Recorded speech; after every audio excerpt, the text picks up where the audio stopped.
quick, quick, quick, quick. Come on. Move it.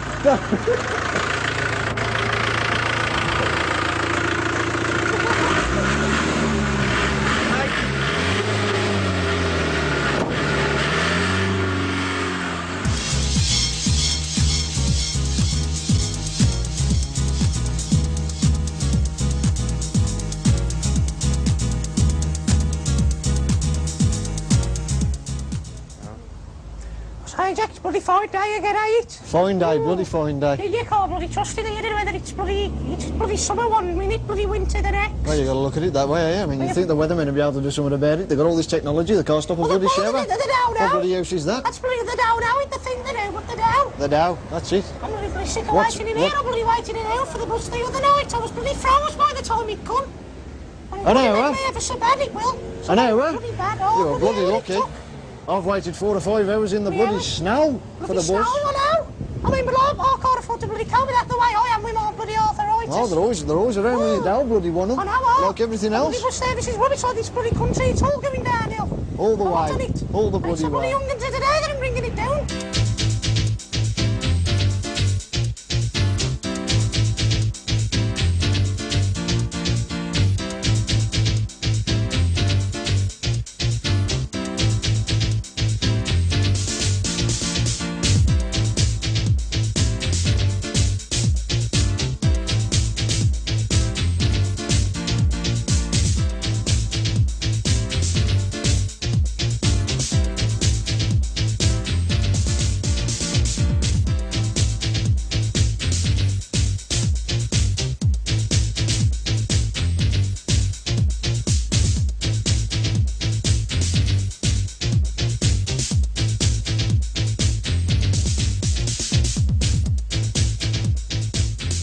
Young people's art I find exciting because it's innovative, it's new, it's fresh.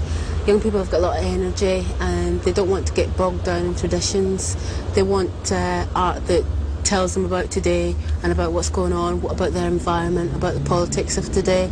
The importance of art, it's really its function that is important, the function that it plays in developing a culture, developing ideas, value systems, that is important, that it should be emphasised. It can say something a lot more powerfully than conventional ways of communication, and a lot of conventional ways of communication are controlled by various organisations anyway, such as the press, television,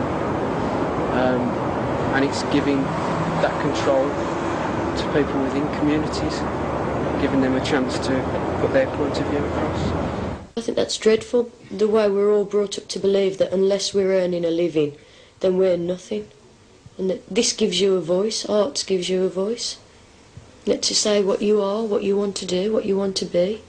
And I think the voice of the youth should be heard, because, I mean, Parliament, it's full of all these silver-haired, wrinkled chappies, and they're trying to organise our lives, but they're not in the same position as us. I think in terms of black art, I don't think they want to know about it. As far as they're concerned, that's what black people do, therefore let black people get on with it.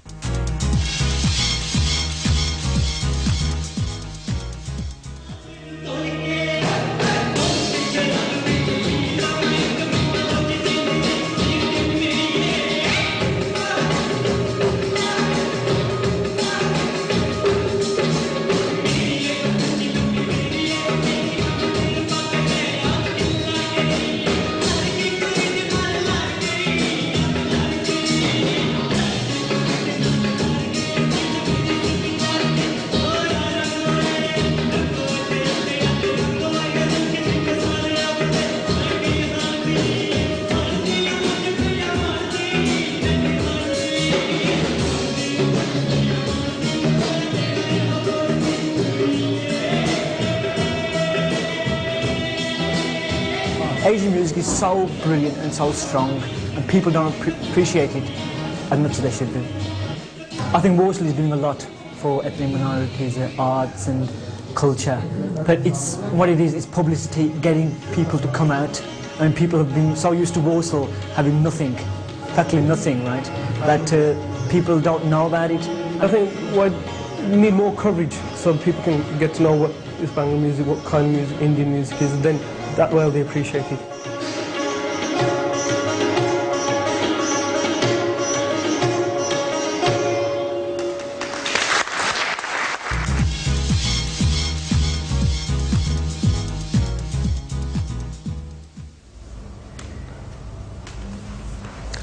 Walsall is a large industrial town in the West Midlands with a population of approximately 250,000 people. It's never really been known as a town with a strong arts identity, but in recent times things have been changing for the better. This video shows some of the wide range of arts activities and events that have contributed towards a better understanding of youth arts in Walsall. So, what do you think of this then? Well, one can feel the innate sensuality gushing from this picture, a great tsunami of passion flowing from the brush. Look at this corporeal manifestation, barely concealing an explosive sexuality embodied within. You can see the staid and constricting moves of the artist's contemporaries, and throwing down the gauntlet to the established bastions of academic artistic tradition. So this is art, is it? I think if you ask an awful lot of people, they have this idea in their mind that art is sort of ballet and opera, and is actually not for the likes of them. And as a teacher, I have to say, I think that there is an awful lot of that attitude actually fostered within our schools. A lot of people think they're no good at art, you know, just because they can't draw a pencil drawing or something, but they don't bother to think about other aspects they could use. Also, some people don't actually understand what the word art actually mean, because me personally at first I thought arts was like painting and drawing and things like that. Now I can't draw to save my life, you know. And then I realised, well, art is not just that, because we have DJs that go along with sound system, things like that.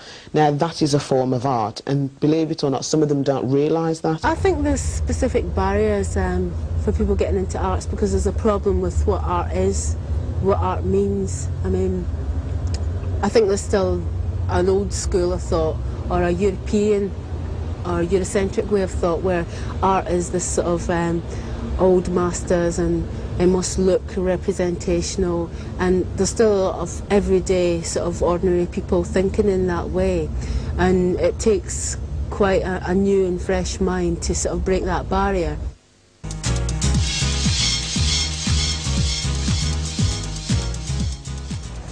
Walsall Council have secured about £200,000 from central government to support young people's arts for a 3-year pilot scheme.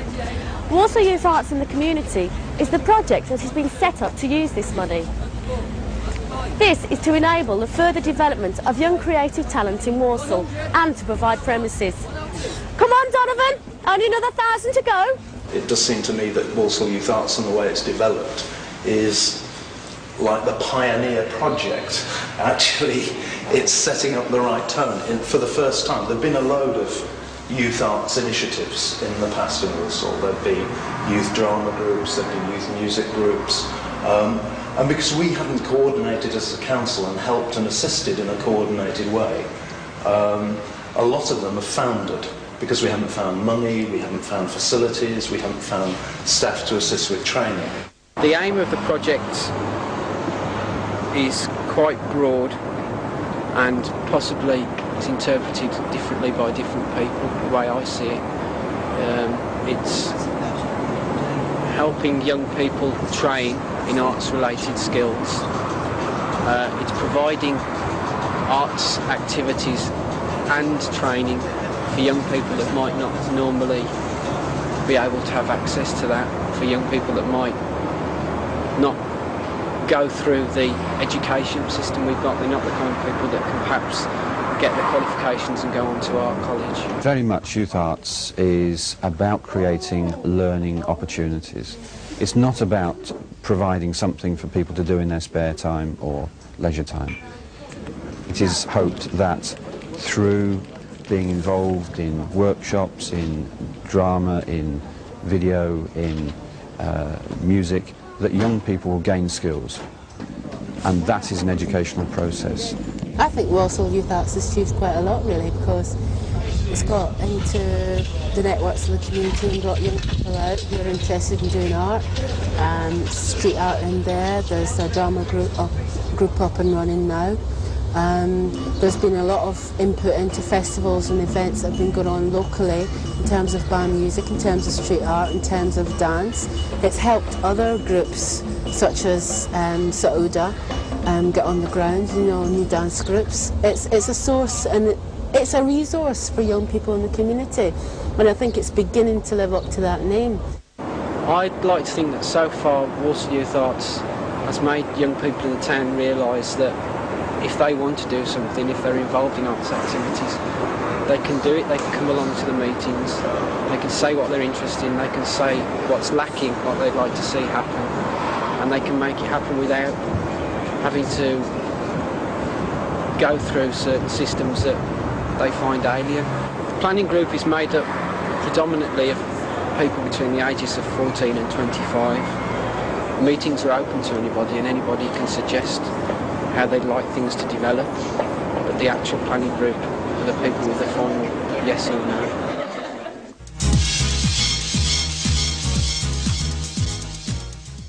The biggest problem that people have in Walsall is finance.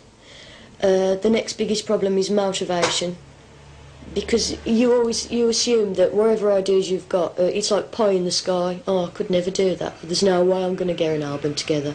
There's no way I'll ever be a published poet. You fill my head with evil thoughts, then you corrupt my spirit.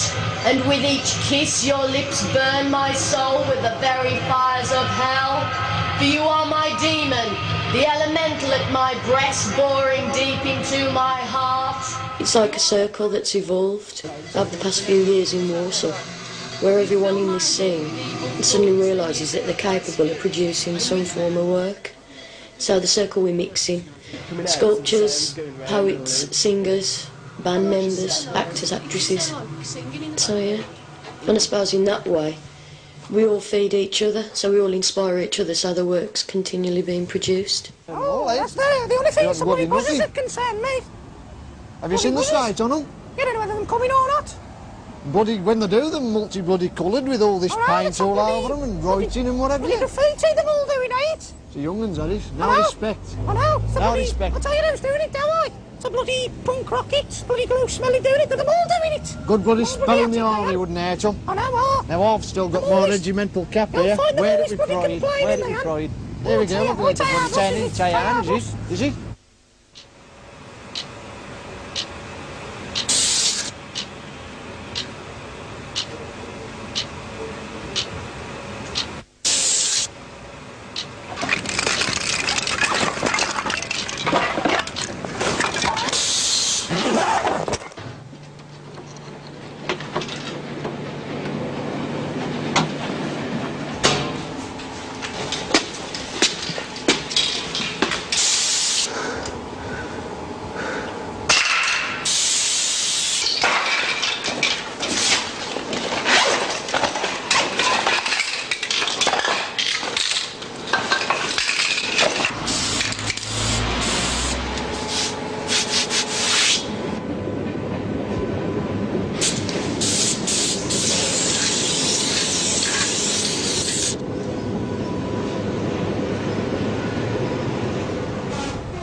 The writer doesn't copy a style, he looks for a style and he's influenced by it, and it's his interpretation of what he sees and then what he adds on.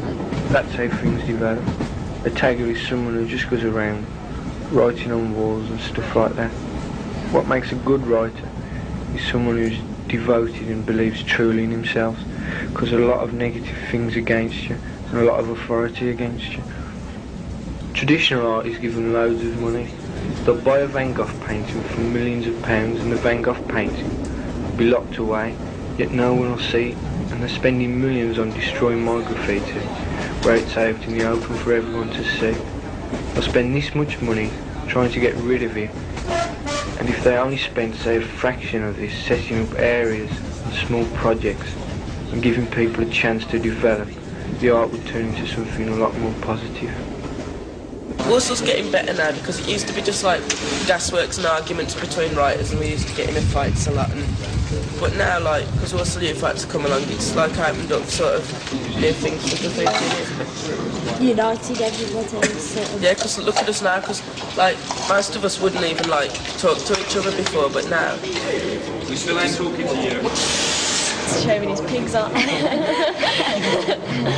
Probably don't think that we could do it, but if we give our chance, probably we could do it. This is the generation's goal. I think it's about time they did so much. I mean, you know, it brightens the place up a bit. You know, it's boring, you know, dull walls all the while you got all over it is verbal abuse, like slogans on the wall. It's no good. It's a lot better now. Well, it used to be vandalism when people used to write things like Betty for Michael on the wall in a marker pen. But you see, well, what do you look at this and think up your own idea, because I can't tell you.